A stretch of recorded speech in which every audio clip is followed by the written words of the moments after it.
Little. I said I wouldn't do this anymore, but subhanAllah, I couldn't say no. So I'm gonna start. He began with أعوذ بالله من الشيطان الرجيم بسم الله الرحمن الرحيم. And with that said, I lost all inhibition. He recited rhythmically, revolutionizing the way I listened because I had never heard like this before. He read bewilderment on my face, and so he switched from all uppers to lowercase. He hummed holistic holidays, a getaway and escape by relentlessly reciting revelations revealed to the revered one. He hollowed out my soul and captivated my spirit. He resuscitated my reality with this recitation. He was resolved to repeat those words so sweet, the words of his father and his father's father, all the way to the original father who learned the names of everything.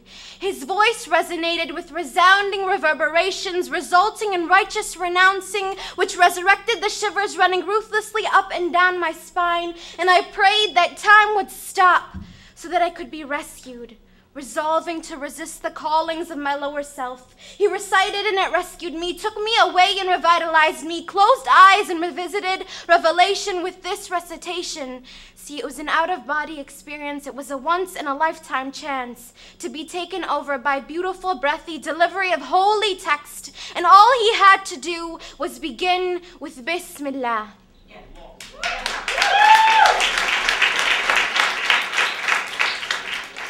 Just so nobody gets it twisted, that's not about a man, or it's not about anything like that. It's about, scripture, Quran, holy words, and the recitation of those words.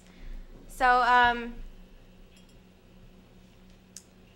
think this is a good piece to do, maybe the last time I do it, inshallah. I don't know, we'll see. For Palestine. A single warm tear was determined to leave this left eye. It was burning a hole in my heart trying to leave earlier today, but I suppressed it. Once I couldn't anymore, it took its time as it rolled down my cheek.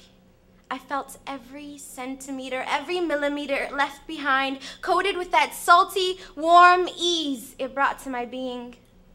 Trying to swallow that gnat that's been growing daily, because sometimes it's hard to breathe, and I question why I even want to because of a 1948 mandate. Every racial slur or voice raised with hate, because Muslims are expendable, I am told daily. That first tear freed me from my own self-pity. The second came with intensity and angst. It was hot and quick. There were no questions asked. There was no time to savor that moment, all the pent-up sadness for people suffering injustice. Like Jimmy Carter said, peace, not apartheid, Palestine, a place I'm so proud of, a place that fights for its right to exist, whereas we merely exist. A fist raised into the sky in solidarity with their plight brings back glimpses of pictures I've seen too many times by choice, where black meant less than white. A fist raised into the sky showing her grip of reality, literally. Being native with the trail of tears, I remember every injustice when shedding a single tear.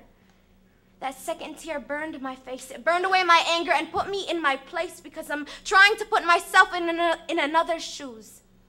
Like trying to slant my eyes to see the truth of World War II, or trying to darken my skin in the 50s, or comparing the plight of the Native Americans to that of the Palestinians, displaced, homeland stolen.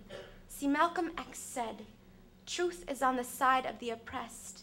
And in these ugly times, look around and tell me who is oppressed. No, not you, and not me. And until we can stop pitying ourselves, our tears will continue to fall without a place to land, without a cause to call our own. See, my tears are looking for their place, because this face does not make a good enough case. Only in this country are our tears misplaced. We cry during the movies, y'all. We cry during the movies, but not the news. I should be getting paid royalties for how much news I provide you. My Muslim identity is not something that happened by chance. These tears were destined to be, and I was destined to be. I am as powerful as I see myself to be, because we are as powerful as we see ourselves to be. We will not be deconstructed or misconstrued because Muslimun, we are here in this country to be continued. This past summer, we brought Outlandish here for a 6-city tour, and we had a local competition to see who was going to open for Outlandish in Detroit, and this was one of our competitors. So welcome him to the stage again, Muhammad.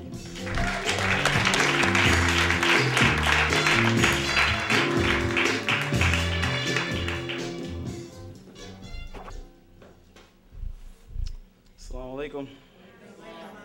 This is a short poem that maybe I should have memorized, but as I heard a great mind say today, I have other things to memorize.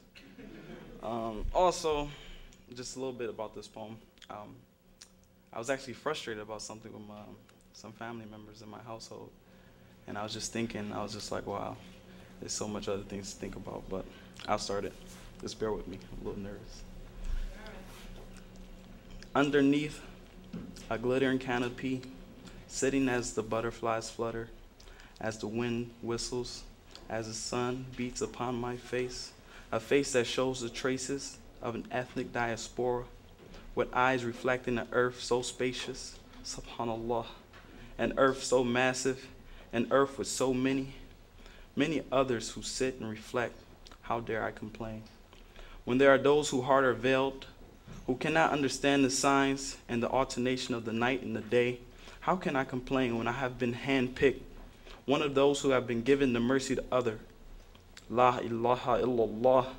As I sit with so much to smile for, how can I complain as I am able to sit when so many can't even be still? That's it.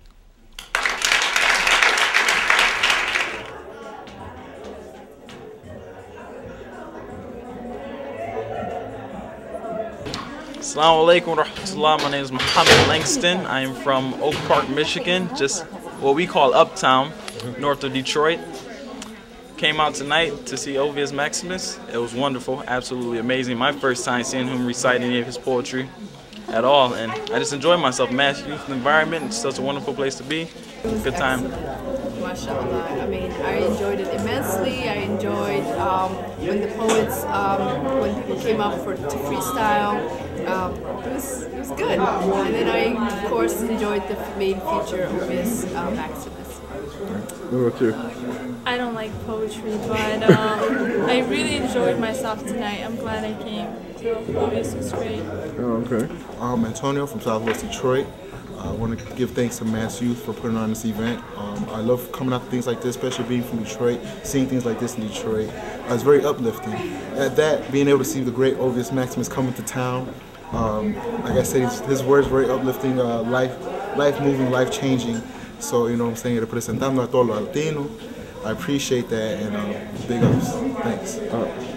I thought it was phenomenal. There's a lot of talent in Detroit, and I'm glad they came out. And we're very lucky to get Ovius to come out to Detroit too, and really help make this event really successful. So we were lucky. What it do, what's going on? It's your boy Ovius, O to the V, Ovius Maximus, and I'm chilling out here in Detroit, Michigan, and just had my feature performance here for Mass Youth, MASYOUTH, in case you don't know.